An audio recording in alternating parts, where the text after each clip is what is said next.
I don't think it's just that we have voted, or England voted, to impoverish itself in Brexit. I think it's also that the Brexit deal that we put forward, that was accepted, was shoddy and was organised by people who didn't really know what they were doing, like people like Lord Frost. And the problem with that is felt particularly by farmers. Now, there's been a big farm issue across Europe, and what European farmers are fighting for, and what they've always been fighting for, is modest in comparison to what has been thrown at the British farms by governments, successive governments, hungry for trade at any cost, and unaware or dismissive of the need for this country to produce its own food, to be even moderately self-sufficient. And I think the natural trajectory of this, the trajectory of Brexit, the trajectory of farming, is not exactly ruination, but certainly the destruction of the United Kingdom. There is no reason why England needs to drag down the other countries linked to it simply because of its ideology and its absurdity. Its failure to do due diligence, its failure to dot the I's and cross the T's, as demonstrated by the Northern Ireland problem, which has taken, more than 5 years to sort out, and the brilliance of Chris Heaton-Harris. None of that was necessary because the Northern Ireland problem did not need to exist. The DUP didn't need to be given power. The DUP sulk didn't need to happen. The deal with Northern Ireland should have been in the original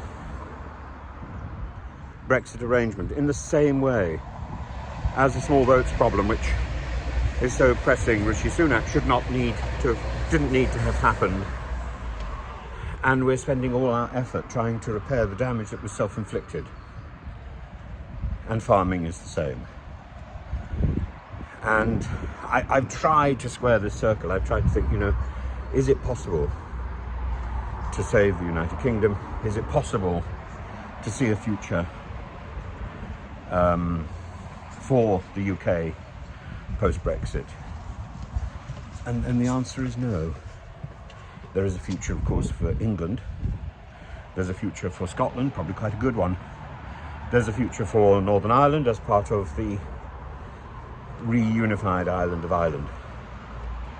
Wales, I suspect Wales will be linked inextricably with England, unless there's some sort of federation into which England and Wales can drop. But that would be called Europe, wouldn't it? We have squandered the best opportunity. So, yes, there were lots of things wrong with Europe. But we were in a position to help to fix that. Instead, we walked away. We set the mould for the DUP's sulk. And we shouldn't be surprised if that sulk happened.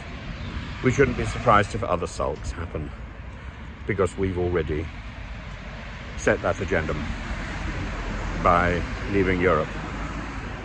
And actually, that shock to Europe probably has given Europe at least another 10 years of life. So far, it doesn't look as if Europe is doing a great deal to build on that, but I think the shockwaves have certainly made it pause and made it think. And the biggest problem with Europe is bureaucracy. Post-Brexit, we've taken on ourselves not only the absurd bureaucracy of Europe, but we've actually created more ourselves, and much of it is generated by the Home Office. If you can't do anything, write a paper. Write a paper. If you don't want to do something, say you've written a document. Say it's on the computer. The computer knows everything, doesn't it? Well, you know, whatever you write, you then have to action. You then have to put into action. And the Home Office has demonstrated absolutely the only action it knows when it comes to paper is wiping its bottom.